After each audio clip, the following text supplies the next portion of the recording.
छात्र छात्री मानक मोर अभिनंदन एवं अभिभावक अभिनंदन जनाऊँगी। आज जो कोविड-19 गणशिक्षा विभाग में पदक्षेप स्वागत योग्य पदक्षेप एवं सरकारी निर्देश क्रमे आमर डीओ जाजपुर जिला शिक्षा अधिकारी निर्देश क्रमे प्रत्येक उच्च विद्यालय हाईस्कूल गवर्नमेंट हाईस्कूल मानक ऑनलाइन पढ़ाई आम व्हाट्सएप ग्रुप गठन कर व्हाट्सएप ग्रुप माध्यम तमें कौन बुझिल तुम सन्देह को विषय अच्छी सार मानक जनइब एवं मु आज प्रथम पीरियड नौ तुम मनरे सन्देह थे मैडम कहीं आज पर्यटन पढ़ी ना मोर बहीटे हस्तगत हो ना आज जीव विज्ञान टी पाइली नवम जीव विज्ञान एवं बीजगणित बहीटी पाइपारि ना तो जहाँ तमें ये परिस्थिति निज केवल असुरक्षित भावनी निजर दृढ़ मनोबल नहीं चेष्टा कर विषय बुझापी एवं विषय या सन्देह थी तमें मेसेज माध्यम पचारि बुझीपर और क्वेश्चन लिखिपर। ताहले वर्तमान आम देखा आमर नवम श्रेणी जीव विज्ञान प्रथम अध्याय जैव विविधता।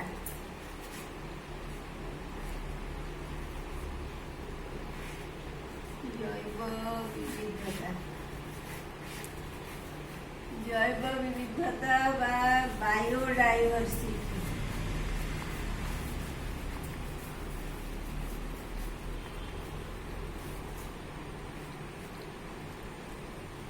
जैव जैव शब्द टी आसला जीवर जीवर आसला जैव शब्द एवं जैव अर्थ जीवर आसला एवं विविधता अर्थ है विभिन्नता। तेणु जीव मानक भितर विभिन्नता अर्थात अणुजीव ठारू आरंभ करी क्षेत्रातिक्षेत्र अणुजीव ठारू आरंभ करी बृहताकाय उद्भिद और प्राणी पर्यंत समस्त प्राकृतिक परिवेश एकत्र सहावस्थान को जैव विविधता कहुए बायोडाइवर्सिटी कहुए।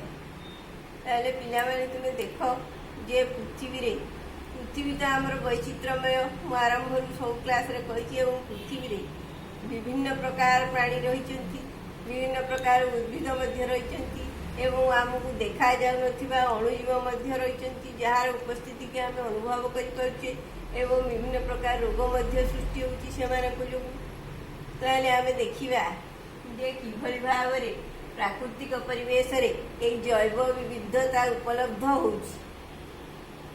तुम्हें निजे देख जे तुम्हें निजर जड़े सांग को excluding you now compare your two friends तुम्हें दुई जन सांग भितर देख कि प्रकार पार्थक्य अच्छी आकार वर्ण उच्चता ये सब पार्थक्य अनुमान हो किए कार चुटी कुंची कुंचिया तो कार चुटी सीधा कार नाक चेप्टा तो कार नाक उठिया ये भाव एवं किए डेंगा तो किए गेड़ा ये पार्थक्य देखा आम जदि एक्सटर्नाली दो we are same internally though we are same but externally there is the differentiation between all the organisms of the same type।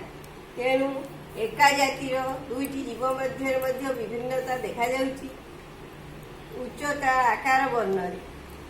तेणु ये विविधता विषय आम देखा प्रथम आम एका जातिर दुईटी सांग दुईटी मनीष भितर आम तुलना कले किंतु वर्तमान देखा मनीष और मांकड़ भितर आम तुलना करिया ताहले मनीष और मांकड़ भितर प्राय सिमिलारिटी रही मनीष मनीष भितर सिमिलारिटी ठारू आमर मनीष और मांकड़ भितर सिमिलारिटी टिके कम मनीष और मनीष भितर सादृश्यता बा सामंजस्यता बा समानता रही किंतु मनीष और मांकड़ भितर मनीष भितर सादृश्यता ठारू कम सादृश्यता रही से बोले मनीष और गाय भितर जो सादृश्यता अच्छी मनीष और मांकड़ भितर सादृश्यता ताठारू अधिक। तेणु ये सब आमर अनुमान होती से बोले एका श्रेणी दुईटी गाय भितर देखा जे जर्सी गाई देशी गाई एमानक भितर किभଳି पार्थक्य देखा जाଉଛି। तेणु एसबू जितेबले देशी गाई गोठ जाऊे गाई गोठे तुम जर्सी गाईटा को अलग आम देखिपुचे ताले वर्तमान ये सब विशेष लक्षण यह प्रत्येक प्राणीर विशेष लक्षण जो लक्षण द्वारा कि से अन्य मान पृथक आम देखिया कि यह छड़ा आमर जो से प्राणी जगत रे आमर नीलतिमी बृहत्काय स्तन्यपायी प्राणी जे कि नीलतिमी तार शरीर ओसार हूँ 30 मीटर ठीक से आमर रेडवुड वृक्ष उद्भिद जगत रे तार उच्चता मध्य 100 मीटर। तेणु यही भाव एमान भितर पार्थक्य देखा जाए एवं यही जो आमर जो क्षुद्राति क्षुद्र अणुजीव रही से उच्चता को माइक्रोमीटर रे मपा जाए। माइक्रोमीटर एटा म्यू ये चिन्हटा म्यू या माइक्रो बोली कह जाए। 1 micrometre is equal to 10 to the power -6 metre. तेणु माइक्रोमीटर अनुधान कर कलना कर जे मीटर केते भाग ताले ये सब कथा आम जानिले जैव विविधता संबंध में जानिले जैव विविधता कहीं कौन पाई जैव विविधता सृष्टि होची आम लक्ष्य कले जापर जे आमर प्राकृतिक परिवेश विभिन्नता हेतु पृथ्वीर सब जगार सामान नुहे कौड़ी जंगल कौड़ी ह्रद कौड़ी समुद्र कौड़ी नदी एभली विभिन्न परिवेशर समाहार एवं बासस्थली जीव बास करुवा प्राकृतिक बासस्थली को परिस्थान कहुए।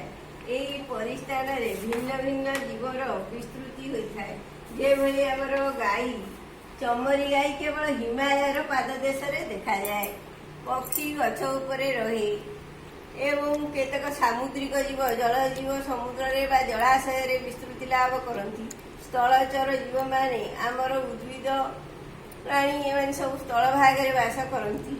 तेणु समस्तंकर प्राकृतिक बासस्थली अलग अलग हेतु यही जैव विविधता स्पष्ट भाव में अनुमय होता है। ताले वर्तमान देखिबा यही जैव विविधता को नहीं आमर प्राणी मानक भितर थिबा सामंजस्य और विभिन्नता को श्रेणी विभाग करा जायछि। एही श्रेणी विभाग को कहा जाए taxonomy.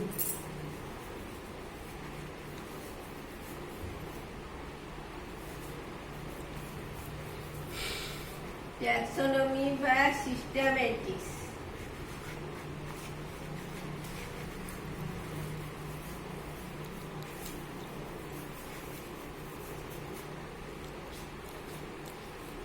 taxonomy.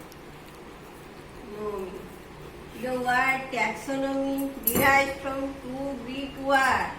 It is the union of two words. One is taxus and another is nomos.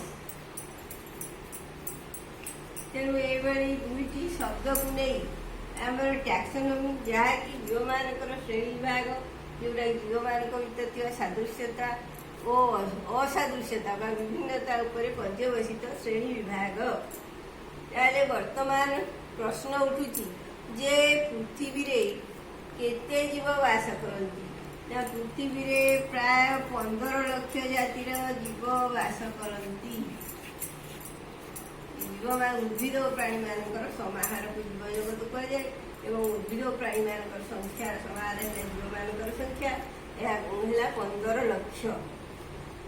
तेणु आम देखा जे यो श्रेणी विभाग करने द्वारा कि उपकार मिले ना प्रथम कथा है जीव मान को चिन्हबार सुविधा हुए। आम प्रकृत जीवटी कौ श्रेणीभुक्त जीव मान को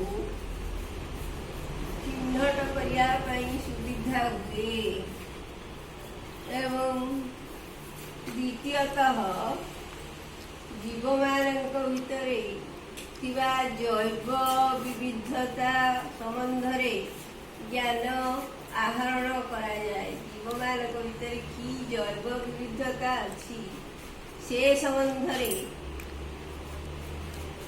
ଜ୍ଞାନ ଆହରଣ କରାଯାଏ। ତାପରେ ନମ୍ବର 3 ହେଲା ଜୀବମାନଙ୍କ ଭିତରେ କି ସମ୍ପର୍କ ଅଛି। The relationship between the organisms of same type and different types. ଜୀବମାନଙ୍କ ମଧ୍ୟରେ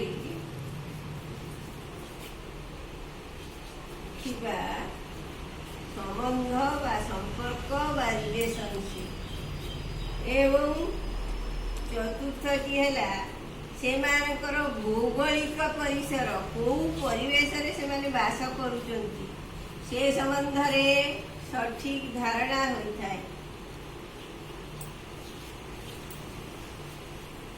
ତାହେଲେ ଏସବୁ ଆମେ ଜାଣିଲେ ଯେ ଜୈବ ବିବିଧତା ସମ୍ବନ୍ଧରେ ଆମେ ଜ୍ଞାନ ଆହରଣ କଲେ ଏବଂ ଜୈବ ବିବିଧତା ଦ୍ୱାରା ଏଇ 4ଟି ଉପକାରିତା ଆମକୁ ମିଳିଥାଏ।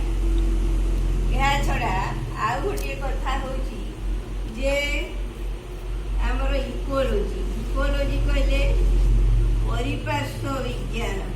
ପରିପାର୍ଶ୍ୱ ବିଜ୍ଞାନ ସମ୍ବନ୍ଧରେ ମଧ୍ୟ ଜ୍ଞାନ ଆହରଣ କରାଯାଏ। ତାହେଲେ ଇକୋଲୋଜି ଶବ୍ଦର ଅର୍ଥ ବୁଝିବା। ଏହା 2ଟି ଶବ୍ଦରୁ ଆସିଅଛି। 2ଟି ଗ୍ରୀକ୍ ଶବ୍ଦରୁ। ପ୍ରଥମଟି ହେଲା ଓଇକସ୍ ଏବଂ ଦ୍ୱିତୀୟଟି ହେଲା ଲୋଗସ୍। ତାହେଲେ ଓଇକସ୍ କହିଲେ ଆମର ଗୃହକୁ ବୁଝାଏ ବା ଘରକୁ ବୁଝାଏ। ଲୋଗସ୍ କହିଲେ ସାଇନ୍ସ ବା ବିଜ୍ଞାନ। ତାହେଲେ ଯେଉଁ ବିଜ୍ଞାନ ପଢ଼ି ଆମେ ଆମର ପରିବେଶ, ଗୃହ କହିଲେ ଏଠି ପରିବେଶକୁ ବୁଝାଯାଏ, ପରିବେଶ ସମ୍ବନ୍ଧରେ ଜ୍ଞାନ ଆହରଣ କରିପାରିବା ତାହାକୁ ପରିବେଶ ବିଜ୍ଞାନ କୁହାଯାଏ। ସ୍ୱାସ୍ଥ୍ୟ ସମ୍ବନ୍ଧୀୟ ବିଜ୍ଞାନ ଏବଂ ଏସବୁ ବିଷୟରେ ସଠିକ ଭାବରେ ଧାରଣା କରିହୁଏ କୃଷି ବିଜ୍ଞାନ। ତେଣୁ ବର୍ତ୍ତମାନ ଏତିକି ଆମେ ଜୈବ ବିବିଧତା ବିଷୟରେ ଜାଣିଲେ। ନେକ୍ସଟ କ୍ଲାସରେ ପଢ଼ିବା ବୈଜ୍ଞାନିକ ନାମକରଣ।